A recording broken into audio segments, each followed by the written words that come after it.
अरुन्धती महासाध्वी साध्वीनां प्रवरोत्तमा वसिष्ठं प्राप्य संरेजे मेधातिथिसुता मुने। प्रिय दर्शकों नमस्कार, एक बार फिर से उपस्थित हूँ आप सबके सामने। आज आपके सामने जो विषय लेकर उपस्थित हूँ उसमें हम ये चर्चा करेंगे। आरंभ में मैं आपको समराइज करके बता देता हूँ कि हम प्रायः ये जानते हैं, किसी की कुंडली देखते हैं तो कि ये त्रिकोण का भाव है और ये केंद्र का भाव है, ये दोनों एक साथ संबंध में आ गए और जब कभी भी ये दशा में एक्टिव होंगे, महादशा इनकी चलेगी, अंतरदशा इनकी चलेगी, तो ये ग्रह बहुत ही शुद्ध और अच्छा उत्तम परिणाम देने वाला बन जाएगा। आज के कार्यक्रम में आपको यही जानकारी मिलेगी कि कई बार जैसा हम फलादेश किसी जातक की कुंडली को देख करके करते हैं कि सकारात्मक में ये परिणाम मिल जाएगा और वो नहीं मिलता है, इस वजह से उसका विश्वास ज्योतिष पर से उठने लगता है। तो आखिर ज्योतिषगण कहाँ गलती करते हैं, इसी को समझने की कोशिश करेंगे। शुरू करते हैं आज का कार्यक्रम। कहीं नहीं जाना है, बिल्कुल बनके रहिएगा। लाइव होता हूं मैं शनिवार को रात्रि 8:15 पे इसी चैनल पे, जहां आपकी कुंडली का अध्ययन करता हूं बिना किसी दक्षिणा के। आइए बात करते हैं। जय श्री कृष्ण जरूर लिखिएगा। क्या लिखना है? जय श्री कृष्ण जरूर लिखना है। एक चक्र बना लेते हैं और ये चक्र ये रहा। अगर आपके पास है तो एक ब्लैंक पेपर पे ऐसे ही आप एक चक्र बना लीजिए और कुंडली को समझने की कोशिश करेंगे कि फलादेश में किस बात की गलती अक्सर हम लोग कर देते हैं, क्या करते हैं। मैंने एक चक्र बनाया और एक कुंडली बना ली 1 नंबर की। 3, 4, 5, 6, 7, 8, 9, 10, 11, 12 एक चक्र बना लिया। इसमें एक राशि भी बिठा दी। अब ध्यान से समझिए कि हम गलती कहाँ करते हैं।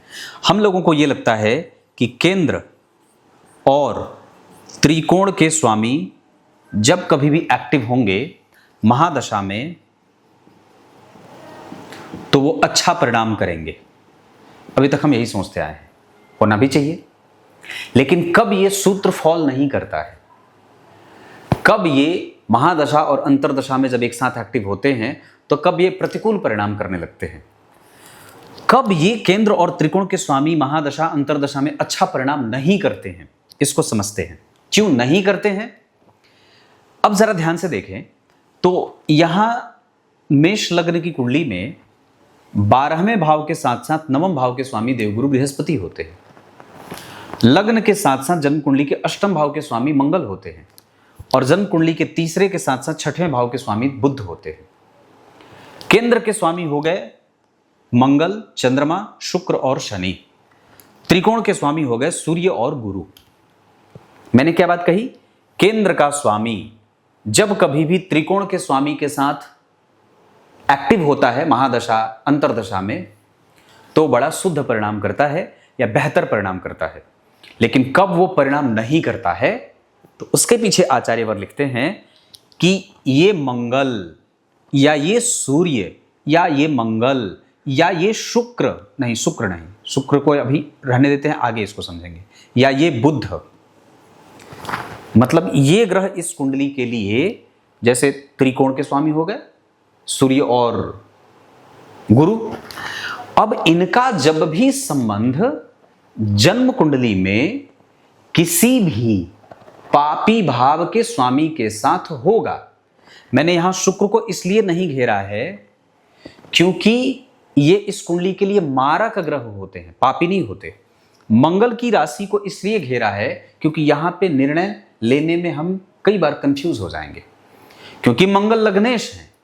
अगर मंगल यहां बैठे हैं तो अच्छी बात है कि ग्रह अपनी राशि में बैठा है, लेकिन अगर मंगल न तो यहां बैठे हैं न तो यहां बैठे हैं और जन्म कुंडली में वो त्रिक स्थान में बैठ गए, अर्थात मंगल यहां बैठ गए या तो मंगल यहां बैठ गए, तो ये मंगल कई बार दूषित परिणाम भी करेंगे। और आप जानते हैं कि लग्न के स्वामी अगर तीसरे या छठे, 8वें और 12वें भाव में बैठेंगे तो ये कई बार दूषित हो जाता है। तो मंगल तो थे केंद्र के स्वामी, पर ये दूषित होने लगे। क्यों दूषित होने लगे?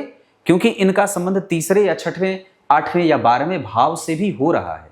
दूसरा कि अगर उस मंगल का संबंध जन्म कुंडली में बुध से हो रहा हो, अगर मान लीजिए मंगल के साथ यहां बुध भी बैठ जाएं, या मंगल के साथ यहां बुध भी बैठ जाएं, या मंगल के साथ यहां बुध भी बैठ जाएं, तब ये मंगल और बुध जब कभी एक्टिव होंगे तो दूषित परिणाम करेंगे, अशुभ परिणाम करेंगे। एक सूत्र तो आप समझ गए कि ये कब दूषित परिणाम करेंगे। अब इसी को मैं अलग तरीके से और दूसरे सिद्धांत पे आपको फॉलो करके दिखाता हूं। जैसे मान लीजिए ये यहां पे 3 नंबर लिखा था, अगर त्रिकोण और केंद्र की बात होगी तो आप किसी एक त्रिकोण को उठा लीजिए। मैं यहां से गुरु को उठा लेता हूं जो त्रिकोण के स्वामी है, और एक केंद्र के स्वामी को उठाता हूं जो शनि है। गुरु और शनि, इन लोगों को मैंने उठा लिया। इनकी महादशा चली या इनकी अंतरदशा चल गई, या महादशा शनि की हो गई, अंतरदशा गुरु की हो गई। अब सिद्धांत क्या कहता है? वस्तुतः तो ये है केंद्र और त्रिकोण के स्वामी दोनों, लेकिन शनि मेष लग्न की कुंडली के लिए पापी भाव के भी स्वामी होते हैं ना। एकादशवां भाव पापी भाव होता है, लग्नेश के मित्र भी नहीं है, और गुरु के भी बहुत अच्छे मित्र नहीं है। सामान्यतः समान संबंध होता है दोनों का। तो अब क्या होगा कि ये केंद्र और त्रिकोण के स्वामी होने के बावजूद जब कभी भी दशा में एक्टिव होंगे, और अगर अच्छे भाव में नहीं बैठे हों दोनों, और दोनों एक साथ बैठे हों, अच्छे भाव में नहीं बैठे हैं और दोनों एक साथ बैठ गए। अच्छे भाव में नहीं बैठे कहने का अर्थ है कि गुरु यहां बैठ गए, शनि भी यहीं बैठ गए, या गुरु यहीं बैठ गए, शनि भी यहीं बैठ गए, या गुरु यहीं बैठ गए, शनि यहीं बैठ गए, गुरु यहीं बैठ गए, शनि यहीं बैठ गए। अच्छा भाव नहीं है ये, कम से कम कमजोर भाव है ये। तो अब ये ग्रह दोनों केंद्र और त्रिकोण के स्वामी होने के बावजूद भी जातक के लिए अशुभ परिणाम देने वाले होंगे। बात समझ में आ रही होगी, क्लियर है? अच्छे भाव के स्वामी केंद्र के स्वामी थे शनि, त्रिकोण के स्वामी थे गुरु, अच्छे भाव में नहीं बैठे, तो केंद्र के स्वामी होने के बावजूद और त्रिकोण के स्वामी होने के बावजूद इन दोनों की दशाएं जातक को अच्छा परिणाम नहीं देगी। जबकि ज्योतिषी ने क्या फलादेश किया था? नहीं, ये केंद्र और त्रिकोण के स्वामी हैं, बहुत अच्छा परिणाम करेंगे। यहीं पे जा करके फलादेश गलती होती है और जातक का विश्वास ज्योतिषी से उठ जाता है, बल्कि कई बार तो ज्योतिष शास्त्र से भी उठ जाता है। अब इसी सूत्र को मैं एक दूसरे लग्न पर घटित करके दिखाता हूं। इसको ऐसे समझते हैं, मान लीजिए मैंने एक कुंडली बना ली 3 नंबर की कुंडली बना ली मिथुन लग्न की। यहां 4 होगा, या 5, 6, 7, 8, 9, 10, 11, 12, 1, 2। अब इसमें ये सिद्धांत लागू करते हैं कि केंद्र और त्रिकोण के स्वामी जब एक साथ एक्टिव होंगे तो भी अच्छा परिणाम नहीं करेंगे। कब नहीं करेंगे? तो केंद्र के स्वामी हो गए, मान लीजिए मैंने यहां से बुध को उठा लिया, बुध इस कुंडली में केंद्र के स्वामी हो गए, लग्नेश भी होते हैं। दूसरा मैंने त्रिकोण के स्वामी अर्थात शनि को उठा लिया, तो बुध और शनि। अब यहां पे बात बदल गई, वहां पे गुरु और शनि दोनों आपस में समान मित्र होते थे, लेकिन यहां बुध और शनि दोनों परस्पर परम मित्र होते हैं। एक दूसरे में इनकी बड़ी अच्छी बनती है। क्यों बनती है? कारण बताऊं? क्योंकि ये बुधदेव जो हैं ये चंद्रमा के पुत्र हैं, और ये जो शनि हैं ये सूर्य के पुत्र हैं। सूर्य और चंद्रमा ही परस्पर आरंभ में जब राशियों का विभाजन हुआ था और उसमें ग्रहों को उनकी राशि नहीं दी गई थी, तो 12 राशियों के जो स्वामी थे ना वो सूर्य और चंद्रमा ही थे। बाद में इन लोगों ने वर्गीकरण किया आचार्यों ने, और विभिन्न राशियों का स्वामी विभिन्न ग्रहों को बना दिया। अब बुध और शनि मित्र हो गए। क्यों मित्र हो गए? क्योंकि चंद्रमा बुध के साथ शत्रुता बरतते हैं, क्योंकि मूलतः बुध चंद्रमा के ही पुत्र हैं। देवगुरु बृहस्पति की पत्नी तारा के गर्भ से बुध की उत्पत्ति हुई थी, जिसका हरण चंद्रदेव ने कर लिया था, जिसके ही कारण बुद्धदेव चंद्रमा को हमेशा ही शत्रु का व्यवहार, शत्रु की दृष्टि से देखते हैं। और ठीक यही बात यहां पे भी कुछ ऐसी ही बात हुई थी। वैसी कहानी तो नहीं थी, पर सूर्य शनि को अपना मित्र मानते हैं, लेकिन शनि उनके साथ शत्रुता बरतते हैं, या फिर ये दोनों पिता पुत्र होने के बावजूद यहां पे शत्रु हो जाते हैं। तो ये दोनों के शत्रु लगभग सेम ही थे, इस वजह से बुध और शनि आपस में मित्र हो गए। शत्रु का शत्रु क्या होगा ना, वो कहानी आप जानते हैं। तो यहां पे बुध और शनि आपस में मित्र हो जाते हैं, और जब मित्र होते हैं फिर भी ये एक साथ जब एक्टिव होंगे तो परिणाम नहीं करेंगे। अब उसका उत्तर देता हूं क्यों। क्योंकि मिथुन लग्न की कुंडली में लग्नेश होते हैं बुध और भाग्येश होते हैं शनि देव, लेकिन शनि अष्टम भाव के भी स्वामी होते हैं। अब सिद्धांत यहां पे थोड़ा क्लियर करते हैं और शास्त्रकार क्या लिखते हैं कि अगर ग्रह त्रिकोण का स्वामी हो, लेकिन शर्त यह है कि वो अष्टम या छठे या 12वें भाव का स्वामी नहीं होना चाहिए। अगर ये शनि नवम भाव के स्वामी हैं तो अष्टम भाव के स्वामी भी हैं। इस वजह से यहां पे त्रिकोण के स्वामी का संबंध बुध के साथ, शनि का संबंध त्रिकोण के साथ होगा, शनि और बुध का संबंध, तो भी ये अच्छा परिणाम नहीं करेंगे, क्योंकि शनि देव पहले से ही एक दुष्ट भाव के स्वामी भी होते हैं। क्लियर है? अब अगर बात को थोड़ा पलट देते हैं और मैं यहां पे 10 नंबर की राशि बना देता हूं और यहां पे 11 नंबर लिख देता हूं, यहां 12, यहां 1 और यहां 2, अर्थात मैंने वृष लग्न की कुंडली बना दी। वृष लग्न की कुंडली बना दी। वृष लग्न की कुंडली में बात पलट जाएगी। यहां 3 होगा, 4, 5, 6, 7, 8, 9। वृष लग्न की कुंडली में बात कैसे पलट जाती है देख लीजिए। वृष लग्न की कुंडली के लिए केंद्र के स्वामी होते हैं सूर्य, मान लीजिए मैंने सूर्य को रख लिया, और त्रिकोण के स्वामी होते हैं शनि, तो मैंने शनि को रख लिया। अब बात कैसे बदल गई देखिए। होते ये दोनों शत्रु हैं, मैंने जैसे अभी कहा था सूर्य और शनि शत्रु होते हैं, लेकिन केंद्र के स्वामी होते हैं सूर्य, त्रिकोण के स्वामी होते हैं शनि। जबकि ये दोनों एक साथ कभी भी दशा में एक्टिव होंगे तो शत्रु होने के बावजूद भी जातक की कुंडली के लिए अच्छा परिणाम करेंगे। क्यों करेंगे? क्योंकि ये त्रिकोण और केंद्र के स्वामी हो जाते हैं। शनि को यहां एक अच्छा भाव भी मिल रहा है और लग्नेश के वो मित्र भी हो रहे हैं। इस वजह से यहां पे दोनों परस्पर शत्रु होने के बावजूद भी जातक के लिए शुद्ध और शुभ परिणाम देने वाले ग्रह बन जाएंगे। अब इसमें, इस फल में और भी ज्यादा अच्छाई कैसे आ जाएगी, यह भी प्रश्न उठता है। तो इस फल में अच्छाई इस मामले में आ जाएगी कि दोनों ही एक साथ बैठे हों, कहीं पे भी केंद्र में, या तो यहीं बैठ जाते हों त्रिकोण में, सूर्य और शनि एक साथ बैठ, किसी भी तरीके से दोनों एक साथ बैठ जाएंगे तो वो परस्पर शत्रु होने के बावजूद भी अच्छा ग्रह बन जाएंगे और जातक के जीवन में सैद्धांतिक उन्नति देने वाले हो जाएंगे। स्पष्टतया समझ में आ गया। मैंने तीनों उदाहरण दिए हैं और तीनों ही बिल्कुल अलग हैं और तीन अलग अलग नए सिद्धांतों का प्रतिपादन भी करते हैं और स्पष्टता भी ला देते हैं। इस हिसाब से अगर आप इसको और भी एक उदाहरण से समझ लेते हैं तो मान लीजिए मैंने केंद्र के स्वामी शनि को बना दिया और त्रिकोण के स्वामी बुध को बना दिया।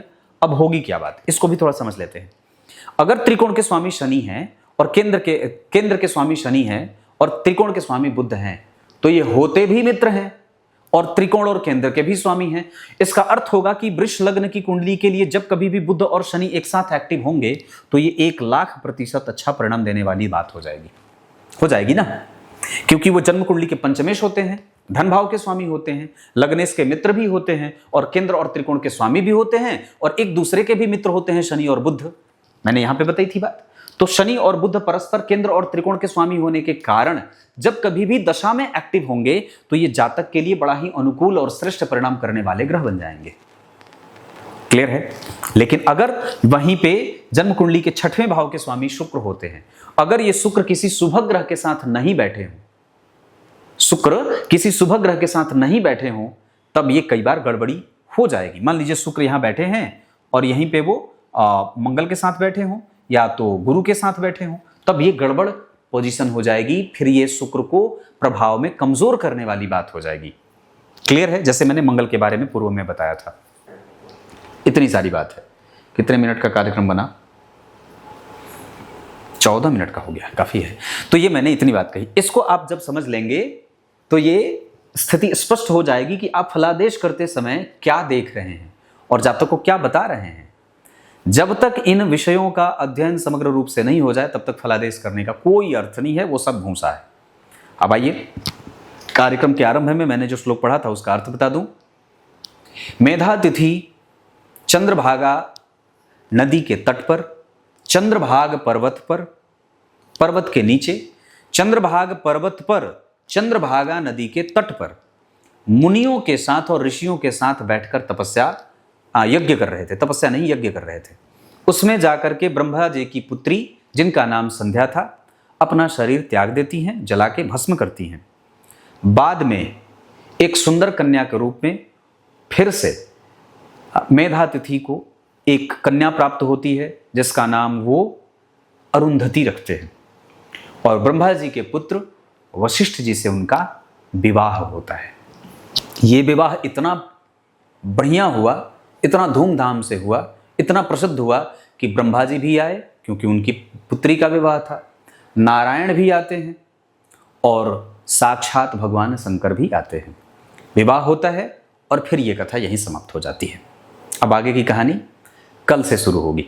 कुछ इसी तरीके से आपने शिव पुराण को यहाँ तक समझ लिया कि पूजा की विधि क्या है, शिव जी की शिवलिंग के बारे में जाना, भस्म के बारे में जाना, शिव पुराण की कथा कैसे की जाती है ये भी जाना, बहुत सारी चीज़ें जानी। उसके बाद संध्या देवी के बारे में जाना, ब्रह्मा जी के ऊपर काम का प्रभाव ये जाना। उसके बाद छोटे बच्चों के ऊपर काम का प्रभाव क्यों नहीं होता है ये जाना। ब्रह्मा जी जब काम के अधीन हो गए थे, कामासक्त हो गए थे, तो उनको धर्म का पाठ किसने पढ़ाया था ये जाना। धर्म ने पढ़ाया था, धर्म ही जाकर के शिव जी को लेके आए थे। ब्रह्मा जी के ऊपर जब काम का प्रभाव हुआ था तो धर्म जागृत करते हैं, धर्म जागृत होते हैं, वहां पे शिव जी को बुला कर कहते हैं कि देखो ये सभी काम से पुनीत हो गए हैं। शिव जी बड़ी उनको डांटते हैं। उसके बाद फिर ये बात होती है, फिर संध्या देवी की उत्पत्ति होती है। संध्या देवी भी काम के प्रभाव से प्रभावित होती हैं, अपने पिता और अपने भाइयों पर ही उनका काम का प्रभाव आता है।